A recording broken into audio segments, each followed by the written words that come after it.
दोस्तों नमस्कार। नए डीएफएस यानी कि फाइनेंशियल सर्विसेज के यानी कि नए जो है वित्त सचिव फाइनेंशियल सेक्रेटरी साहब चूँकि ज्वाइन कर चुके हैं। संजय लोहिया साहब आईएएस है, वरिष्ठ आईएएस है, तो उनको हालांकि ज्वाइन किए कई दिन हो गए उनको एक कर्टसी लेटर लिखा है सीबीपीआरओ ने। सीबीपीआरओ की तरफ से एक पत्र लिखा गया। उस पत्र में हस्तखत है, जो भी सिग्नेचर है जी नडब साहब पे, केवी आचार्य साहब के। तो ये दोनों ने अपने हस्ताक्षर से एक बहुत अच्छा सा उनको पत्र लिखा है और होना भी चाहिए। नए हमारे फाइनेंशियल सेक्रेटरी हैं, तो नए जब डीएफएस आते हैं तो उनका स्वागत भी होना चाहिए और दूसरा ये है कि रिलेशन भी मेंटेन करके रखना चाहिए और रखना पड़ता है।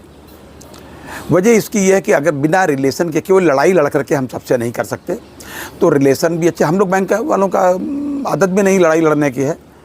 हम बस अपना अगर कोर्ट में ही मुकदमा लड़ लें हमारे लिए यही बहुत है, क्योंकि स्थिति ये है कि हम लोग तो 30-32 साल से तो बस यस्सर करके गुजार दिए और हमारा पेंशन अपडेशन नहीं हुआ।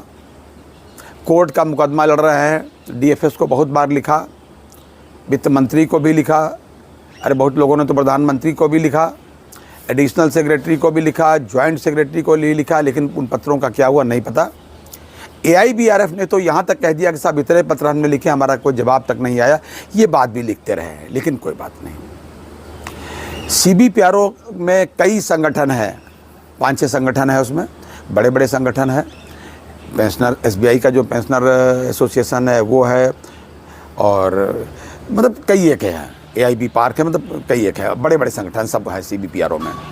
तो उन्होंने अपनी तरफ से एक तो उनका स्वागत किया, शुभकामनाएं इनको दी, और दूसरी बात उन्होंने याद दिलाया कि हमारे रिलेशन कितने बढ़िया रहे। इसके पहले नवंबर 25 में जो एम नागराजू साहब पुराने सेक्रेटरी साहब थे, इनसे और इनके जो जॉइंट सेक्रेटरी समोरे साहब, उनसे सबसे मतलब मुलाकात हुई। उसमें इन बिंदुओं पर हम लोगों ने बातचीत की, काफ़ी बिंदु आगे बढ़े, इस तरीके की बातें करते रहे। उसमें इन्होंने पत्र में लिखा, पत्र में डाल दूंगा इस वीडियो के लास्ट में। उन्होंने ये भी कहा है कि हम लोग आपका जो डिपार्टमेंट है और हम लोग बैंकिंग सेक्टर, जो पब्लिक सेक्टर के लोग बैंकें हैं, उसमें आरआरबी भी हैं और पब्लिक सेक्टर बैंक है, ये सब लोग जो सरकारी क्षेत्र के बैंक हैं, ये सरकार की सभी स्कीम्स को बखूबी लागू करते हैं। यहाँ तक कि उन्होंने याद दिलाया नोटबंदी के दौरान, यहाँ तक कि कोरोना काल में जितना गंभीर कार्य किया है बैंकिंग सेक्टर के लोगों ने, देश हित में और सरकार के निर्देशों का पालन करते हुए, जनहित में, लोकहित में, वो किसी से छुपा नहीं है। ये सब बातें उन्होंने बताई। ये मतलब यही कि हम सब डेवलपमेंट के लिए आपके साथ कंधे से कंधा मिला कर के चलते रहे हैं बैंकिंग सेक्टर के लोग। और इन्होंने उम्मीद जताई है कि आपके टेन्योर में हम लोगों की समस्याएं बैंक पेंशनर्स की अच्छी होंगी। ये उन्होंने एक पत्र उनको लिखा है। ये अच्छी बात है, इसको कोई हम बुरी बात नहीं मानते। रिलेशन तो मेंटेन करके चलना ही पड़ता है। अब कुछ लोगों ने हमको कह दिया पहले ही, जैसे इनका पत्र लिखा गया, भाई हमने देखा होगा और लोगों ने भी, कुछ लोगों ने देखा, हमको कहा कि साहब जैसे नया थानेदार आता है तो मोहल्ले के जो अगल बगल के लोग होते हैं, छोटे नेता, वो रिलेशन मेंटेन करने लगते हैं दरोगा जी से। मतलब देखिए, ये उनका कहना अपनी जगह हो सकता है, लेकिन मैं उनसे निवेदन करना चाहता हूँ कि अपनी सोच के दायरे को थोड़ा बढ़ाएं। जो उदाहरण आप दे रहे हैं वो यहाँ पर फिट नहीं बैठता। हमें डीएफएस से रिलेशन मेंटेन करके ही चलना चाहिए। मैं भी इसका पक्षधर हूँ। डर के नहीं चलना चाहिए।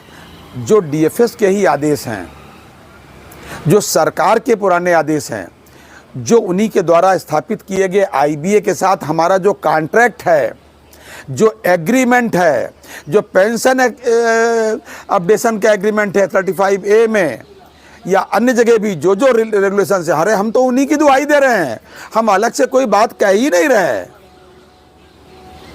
तो हमको लोगों को, हम लोग उस तरीके के लोग नहीं हैं। हम केवल डेवलपमेंट में विश्वास करते हैं, हरित क्रांति में विश्वास करते हैं। तो हम लोगों ने जो किया है देश के लिए किया है। हमारे बैंकर्स जो वर्तमान में काम कर रहे हैं, साथी हमारे छोटे भाई लोग जो इसमें सेवा काल में हैं, वो भी अच्छा काम कर रहे हैं। वहाँ भी भाई 5 डेज़ होना चाहिए।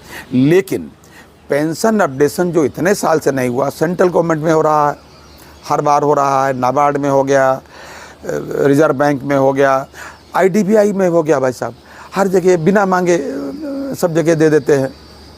वो अलग बात है कि वहाँ एरियर नहीं दिया, हम तो अपना एरियर लेके रहेंगे भाई, बहुत सीधी बात है, क्योंकि हमारे तो पिटिशनर भी ख़त्म हो गए, संसार से चले गए।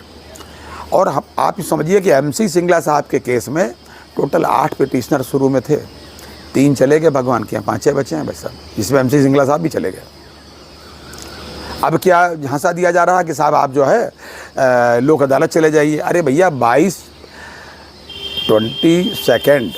जुलाई को जब फाइनल हियरिंग में हमारा केस लगा हुआ है, तो हम लोग क्यों प्रोसीड कर जाएं भाई लोक अदालत में, पंचायती व्यवस्था में, वहाँ जाने की हमको क्या ज़रूरत है। हाँ, अगर लोक अदालत लगानी होती तो मैंने पहले भी पिछले वीडियो में कहा, फिर कह रहा हूँ कि जून में लगा लेते, उसके पहले लगा लेते, हमारी बात हल हो जाती, बहुत अच्छी बात थी, हम इसका स्वागत करते। फ़िलहाल हम लोगों की तरफ से, यानी MC सिंगला साहब की तरफ से जो भी लोग ओरिजिनल पिटिशनर्स बचे हुए, इनकी तरफ से कल यानी कि 12 तारीख को ही जो चंडीगढ़ में जिला अदालत में जहां जाना था इसके लिए, वहां जाकर के रिकॉर्ड करवा दिया गया है।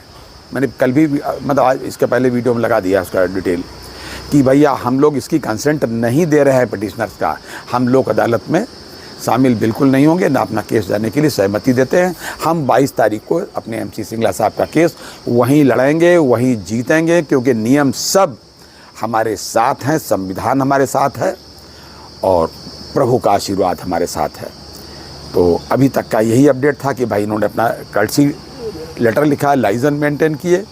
ये भी एक प्रोसेस का तरीका अपना होता है और हम इसका समर्थन करते हैं, लेकिन थोड़ा और गर्मी लानी पड़ेगी, थोड़ा और वार्म अप करना पड़ेगा। इस समय मैं देख रहा हूँ कि ट्रेड यूनियन, चाहे वो वर्किंग वाली हो या कोई भी हो, इस समय कुछ उसमें एनर्जी की कमी है या ऊष्मा की कमी है। वर्किंग वाले में तो बहुत कमी है भाई साहब, रिटायरीज़ वाले तो फिर भी निकल के चले आते हैं, उनके कार्यक्रम में आ जाते हैं, वर्किंग वालों के में अपना तो हम लोग देखते देखते हैं। फिलहाल आज का यहीं तक अपडेट, अगली बार फिर किसी अपडेट के साथ हाजिर होते हैं, तब तक के लिए इजाज़त दीजिए। और हाँ भाई साहब, अपनी सेहत का पूरा ध्यान रखिएगा। जय हिंद, जय भारत, नमस्कार।